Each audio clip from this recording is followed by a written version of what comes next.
Hola, ¿qué tal? Bueno, bienvenidos a otro episodio más del podcast acerca de bienes raíces aquí en Estados Unidos.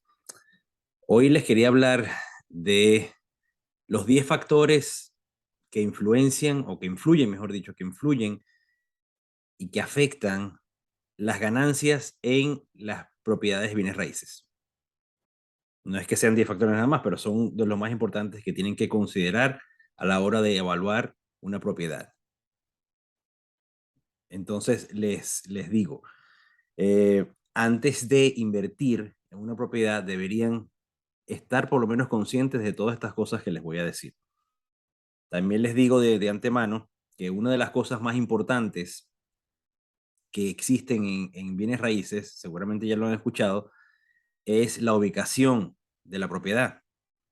En inglés, de hecho, inclusive hay gente que te dice location, location, location, ¿no? Esas son las tres reglas más importantes, ¿no? O sea, la ubicación, la ubicación y la ubicación. Y es verdad, porque es lo único que ustedes no pueden cambiar. Todo lo demás se puede cambiar prácticamente. O sea, si ustedes si quieren pueden tumbar la propiedad y volverla a hacer, o pueden arreglar el aire acondicionado, o pueden cambiar las unidades y pueden poner unidades nuevas de aire acondicionado. Pueden hacer muchas cosas. Pueden remodelarla, pueden pintarla de otro color, pero lo que no pueden hacer es moverla.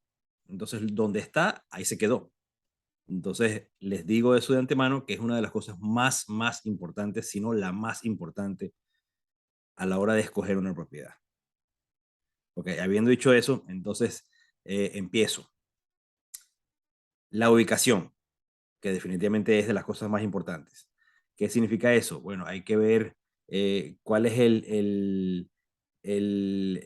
las cosas que están en alrededor de esa área, qué tan buena es la área, o el área, digamos, donde está ubicada la propiedad, qué tan bueno es, digamos, alguna manera hay de medir. Aquí en Estados Unidos es bien fácil encontrar ese tipo de medidas, ¿no? O sea, o de datos que sirven, por ejemplo, para calcular eh, cuál es el ingreso promedio de la gente que está a 1 kilómetro a la redonda o 2 kilómetros a la redonda en base a esa propiedad. ¿Cuánto es el precio promedio de los alquileres alrededor de esa propiedad? Si hay, por ejemplo, desarrollos residenciales o industriales o comerciales en esa área. Todas esas cosas hay que averiguarlas antes. Si ya ustedes las saben de antemano, porque es un área establecida, es un área donde la gente gana tanto, ya ustedes saben porque viven ahí o porque unos amigos viven ahí o lo que sea, eso ya les da un indicativo, ¿no? Ahora, hagan su búsqueda, háganla siempre más en profundidad. No se queden nada más con que, ay, tal o cual lugar es buenísimo porque ahí hay árboles bonitos. O sea, eso no dice nada, ¿no? Siempre indaguen un poco más, ¿no? Averigüen un poco más. Eso en cuanto entonces a la ubicación. En cuanto a mantenimiento, ese es otro de los puntos. El primer punto era la ubicación, el segundo punto es mantenimiento. No están necesariamente en un orden especial, pero esas son las cosas que tenemos que estar importantes, que tenemos que tener en cuenta, ¿no? A la hora de invertir. En cuanto al mantenimiento, ¿qué significa esto? Bueno, hay que mantener la propiedad de un cierto nivel para que la gente esté contenta, la gente que vive y que trabaja ahí también estén contentos. La gente contenta vive mejor y se queda más tiempo. Y al fin y al cabo, si ustedes están en propiedades de renta, ustedes lo que quieren es que esa gente se quede el mayor tiempo posible pagando el alquiler más alto posible. Y para lograr esto, hay que hacer que la propiedad sea vivible, sea amena para la gente, que esté dentro de todos los códigos de construcción, léase códigos de seguridad también, como puede ser extinguidores en las salidas, detectores de humo, ese tipo de cosas también, ¿no? Esas son cosas también que la gente le presta atención, a pesar de que no sean las primeras cosas que ellos vean a la hora de entrar en una propiedad.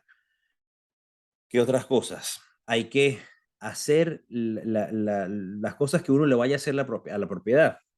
para acomodarla, para ponerla mejor, tienen que ser acordes a el área, acordes al tipo de inquilino, pero más que todo tienen que estar acordes al inquilino versus el área, ¿no? Les explico. En el caso de una propiedad que esté en un lugar que ustedes sepan, mira, que ahí es donde están las mejores escuelas, es donde están el mejor comercio, los mejores restaurantes. O sea, digamos, en otras palabras, que es una propiedad o un área clase A. Clase A se define como eso que les acabo de decir, como que es, es la mejor parte de la ciudad, como quien dice, ¿no? Para vivir, porque tiene los mejores servicios, tiene los mejores restaurantes, la gente puede ir caminando a diferentes lugares, no necesita carro, ese tipo de cuestiones. Puedes tener clase tipo B, que ya es un poquito más retirado, son cosas quizás, propiedades un poco más, áreas un poco más viejas, no son tan nuevas, no son recién construidas, por ejemplo. Puedes tener tipo C, que es gente tipo de la clase obrera, digamos, gente que trabaja, gente trabajadora que sale a sus trabajos todo el tiempo. No significa que sea mejor la A o la B o la C. Es simplemente gente que pague su alquiler, es lo que nosotros estamos buscando, ¿verdad? Entonces, ustedes tienen que saber a la hora de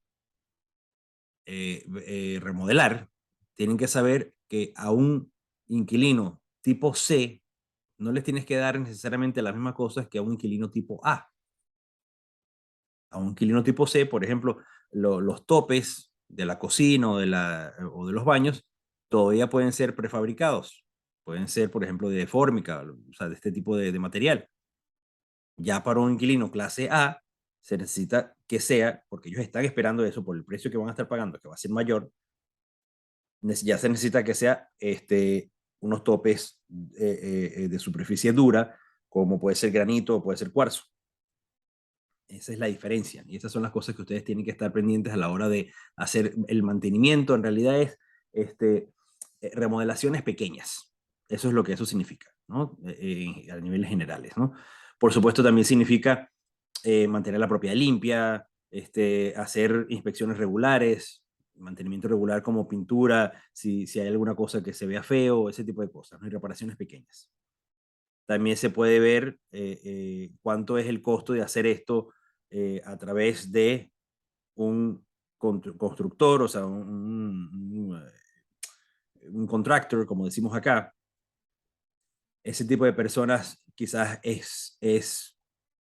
la manera de pagársele es extra o es por trabajo. También entonces se puede considerar si ustedes tienen a alguien que haga eso solo para las unidades de ustedes, solo para los apartamentos de ustedes, dedicado a ustedes, dedicado a su propiedad. De esa manera, quizás tendría que tener un pequeño salario y se le paga extra quizás por cosas extras o ese tipo de cuestiones, ¿no? Todas esas cosas son las que ustedes tienen que manejar a la hora de la parte de mantenimiento. Vienen los gastos de capital más grandes. Eso es diferente de la parte del mantenimiento. Estos son cosas como el techo, lo que es la parte eléctrica, lo que es la parte del drenaje, o sea, todo lo que tiene que ver con plomería. Esto tiene que ver con las aceras, por ejemplo, con los estacionamientos, piscinas también, fundaciones, la fundación de los edificios. Estas son cosas que se hacen una vez cada 20 años o cosas así. Uno espera hacerlas cada un tiempo grande de tiempo o no es un tiempo grande de tiempo, ¿no? Una gran cantidad de tiempo, ¿verdad? Eso uno lo hace cada 20 o 30 años. Y en general, cuando ya tú sabes que lo tienes que hacer, tienes que conseguir pues diferentes precios con diferentes contratos, como estoy diciéndoles yo ahorita, ¿no? La idea es no quedarse con una sola licitación, o sea, o digamos con un solo precio, necesitan varios, necesitan por lo menos tres. De esa manera, ustedes se aseguran de que están teniendo el mejor precio o el mejor el costo, mejor dicho, que tienen que pagar, el mejor valor que van a tener que pagar para las ciertas cosas que hay que hacer. Estas son recomendaciones de que hay que tener por lo menos en cuenta a la hora de evaluar una propiedad, hay que tener en cuenta cuánto van a ser los gastos capitales, que son los gastos estos que son los pesados, ¿no? Otro de los factores es las cosas externas. Por ejemplo, el mercado a nivel general, a nivel de empleo. ¿Cómo es ese nivel de empleo en esa localidad? Puede ser en la ciudad, si es una ciudad pequeña, o si es una ciudad grande, cómo se mueve el empleo en esa localidad, en esa región de la ciudad. Hay empleadores, o sea, compañías que emplean, ¿son locales o son nacionales? Si son locales, hay que evaluar el riesgo de qué podría pasar si esa compañía o esa empresa ya no está más ahí. Les doy un ejemplo. En Dakota del Norte, en North Dakota, hace un tiempo, hace unos años, hubo un boom en la parte petrolera y había muchísima gente. O sea, hubo un pueblo pequeño de North Dakota, no me acuerdo si era Williamson, no me acuerdo cuál era, cómo se llamaba el pueblo, pero era bien pequeño. Era la población normal de ese pueblo eran como 15,000 o 20,000 personas. Y en la época que empezó toda esta cuestión del petróleo, la población duplicó y se puso en 20,000, o sea, 20,000 más, o sea, se puso en 40,000 personas, 30 y pico mil, 40,000 personas. Entonces, eso, la gente que viene de afuera, la gente que lo ve de afuera, externamente, te dice, ah, bueno, eso es quizás una buena oportunidad para invertir, porque todas las cosas en los precios de los alquileres están subiendo muchísimo. Pero, ¿qué pasó entonces al final del 2014? Hubo un problema con la industria petrolera y la gran mayoría de esa gente, esas 15,000 o 20,000 personas que estaban ahí extras, se fueron a sus casas. Entonces, toda la gente que invirtió en infraestructura, en hoteles, en propiedades, perdió dinero porque estaban dependiendo solamente de una industria que al final, pues algo pasó con esa industria y al final, pues sufrieron toda esta gente, ¿no? Entonces, esas son las cosas que hay que evaluar también. Son lugares establecidos, son ciudades grandes, son ciudades diversas, que no dependen nada más de una sola industria. Esas cosas son las que hay que evaluar. Hay que evaluar si están cerca, si la propiedad está cerca de buenas escuelas. O sea, las escuelas que están ahí son buenas o son malas. O sea, el nivel de crimen que hay en el área. Hay que evaluar también, por ejemplo, otra de las cosas externas que hay que evaluar es cómo está el ambiente en cuanto a intereses bancarios. Los intereses están subiendo o los intereses están bajando. Eso afecta, por supuesto, la evaluación financiera de la propiedad. ¿Cuál es el riesgo, por ejemplo, también de contaminación o de desastres naturales, como puede ser un huracán, un tsunami, cosas locas, ¿no? Un terremoto.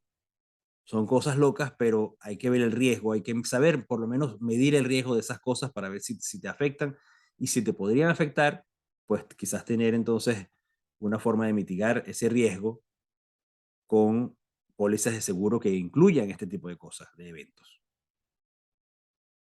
Otra cosa son los impuestos, algo importante que siempre hay que considerar. Tienes los impuestos de la propiedad y tienes los impuestos a nivel personal. ¿Cómo se afectan esas cosas cuando tú inviertes en una propiedad de renta? En el caso de los impuestos de la propiedad, siempre hay que estar pendiente de la información que tú tienes, si los impuestos que ya fueron valuados por el condado o por la localidad están ya basados en un cierto valor. Hay que evaluar también cómo se van a afectar los impuestos una vez que tú compres la propiedad. Si tú compras la propiedad y estaba evaluada en 100,000 y tú la compras por 200,000, ahorita ese avalúo lo van a hacer en base a ese número que va a ser más alto, por lo tanto los impuestos van a ser más altos. Entonces hay que evaluar también cómo afecta los impuestos el hecho de que tú estás comprando la propiedad. También entonces tenemos el seguro o los diferentes tipos de seguros, pero en este caso se refiere al seguro de la propiedad.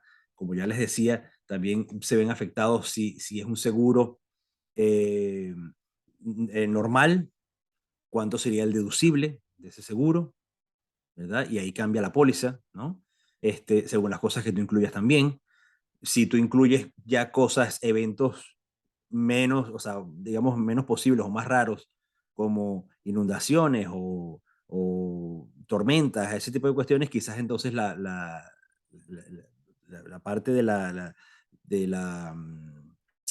lo que ustedes van a estar pagando, pues, ¿no? El premio, el premium que ustedes estarían pagando, cambiaría también. Entonces esas son cosas que afectan el seguro y afectan los valores también. Por lo tanto, tienen que tener por lo menos conciencia de que esas cosas existen y preguntarles a la gente que los está ayudando eh, eh, cómo afectaría tal o cual cosa, ¿no? Siempre preguntando, ¿esta propiedad ya se ha inundado? Por ejemplo, no, no se ha inundado nunca. Entonces ustedes ya deciden si adquieren o no esa parte extra que es para cubrirlos en el caso de que haya un siniestro con una inundación, por ejemplo. ¿Qué otra cosa? Los términos financieros. Los términos financieros son esencialmente los términos, la descripción del crédito bancario. Entonces, ¿cuánto sería el crédito bancario en base al depósito que ustedes están dando? En este caso, aquí, por ejemplo, en Estados Unidos, lo normal es que para una propiedad de inversión te pidan 25%. Si te piden 25%, eso significa que el 75% lo está financiando el banco. Pero a veces el banco te dice, mira, en base a los documentos que tú me estás dando, a las partes financieras que tú me estás dando, yo creo que para estar más seguros nosotros te vamos a financiar solamente el 70%. Eso significa que entonces ya no tienes que traer tú 25%, sino 30% de depósito. Entonces, esas son las cosas que ustedes tienen que saberlas manejar, tienen que hablarlas directamente con la persona específica. En el caso pues, ¿qué diría yo? Tienen que contactar a diferentes bancos para que les digan cuáles son los intereses, cuáles son los términos en cuanto a cuál sería el depósito, si es 25%, si es 30%, en algunos casos es 35% o 40%. Y ya ustedes toman la decisión de cuál sería el mejor que podrían tomar, ¿no? También puede ser el tipo de financiamiento, puede ser con interés fijo, puede ser interés nada más por un periodo de tiempo. Para inversiones más grandes de multifamiliares, como las que yo estaba haciendo, se necesita eh, eh, pues más dinero, ¿no? Y a veces se necesita tiempo para estabilizar la propiedad. Eso significa que entonces tú puedes pedirle al banco, decirle, mira, mientras yo estabilizo la propiedad, mientras logro que arreglar ciertas cosas y cambiarlas para meter los mejores inquilinos que me van a pagar más, mientras eso pasa, yo te pido una ayuda de que me dejes pagar en los primeros 2 o 3 o 4 o 5 o 7 años interés nada más. De esa manera, mi pago es el menor posible, porque no estoy amortizando el capital, ¿verdad? Solo estoy pagando el interés, pero eso me ayuda a mi flujo de caja. Entonces, eso también influye a la hora del tipo de financiamiento que ustedes están buscando. Puedes, si la propiedad es más pequeña, una propiedad, por ejemplo, como un dúplex, por ejemplo, o sea, 2 unidades pegadas, quizás ni siquiera necesitas un banco, quizás con un inversionista privado, o sea, una persona que simplemente les preste el dinero, ya quizás con eso ya tienen. Pero entonces tienen que ver cuál es el tipo de financiamiento que ustedes estén utilizando para meter eso en los cálculos, ¿no? También podrían considerar refinanciar después de un tiempo, y ese tiempo puede ser después de que ya ustedes estabilicen la propiedad, de que ya tengan inquilinos que estén pagando más, ya el valor del avalúo quizás ya no está aquí, quizás está acá. Entonces, en base a este valor, sería mejor, digamos, un valor más alto. Ustedes pueden refinanciar, ¿verdad? Y ya como la propiedad está estabilizada, ese nuevo valor que ustedes están recibiendo todos los meses de flujo de caja cubre ese crédito y las otras cosas. E inclusive el crédito anterior, por supuesto, el que tenían que era por un valor menor. Entonces, ese también es otra cosa que ustedes tienen que evaluar. O sea, por lo menos tienen que estar conscientes de eso, ¿no? ¿Qué otra cosa? Ajá, la tasa de ocupación. Esto debería estar alrededor del 95%. Yo digo 95% porque eso es lo que se maneja, eso es lo que manejamos en propiedades multifamiliares. Eso es lo normal. Si tú tienes una propiedad de 4 apartamentos nada más, un fourplex, como llaman aquí en Estados Unidos, ¿verdad? pues nunca la vas a tener un 95%, porque o la, o sea, la tienes o a 25, o a 50, o a 75, o a 100%, ¿no?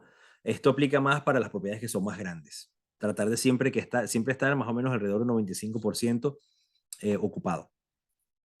Después también, ¿qué otra cosa hay que estar pendiente? Encontrar buenos inquilinos lleva tiempo. Hay que considerar también entonces tener o dar, mejor dicho, concesiones. ¿Qué son concesiones? Concesiones son cosas que tú les ofreces al inquilino gratis. Le dices, por ejemplo, te doy la mitad del mes gratis para que tú te metas rápido. O te doy la aplicación para rentar, que siempre se cobran 35, $50. Te lo doy gratis también. Es gratis. Todo el mundo puede aplicar. ¿Por qué? Porque de esa manera quizás buscas rápido o sea, llenar la propiedad. Si la propiedad, por ejemplo, está al 50% nada más de ocupación y tú necesitas llenarla rápido, esa es una de las maneras en las cuales eso se hace. O sea, eso hay que considerarlo, hay que saberlo a priori.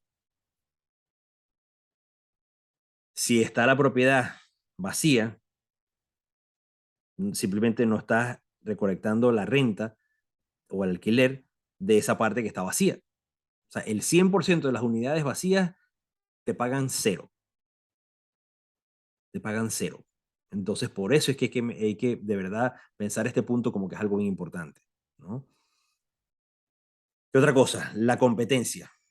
La competencia, entonces hay que estar pendientes de nuevos proyectos en esa área, si existen o no nuevos proyectos en esa área, o inclusive si no hay posibilidades de que te construyan, ¿cuáles son los que están alrededor que ya están construidos? ¿Cuánto cobran esas otras propiedades?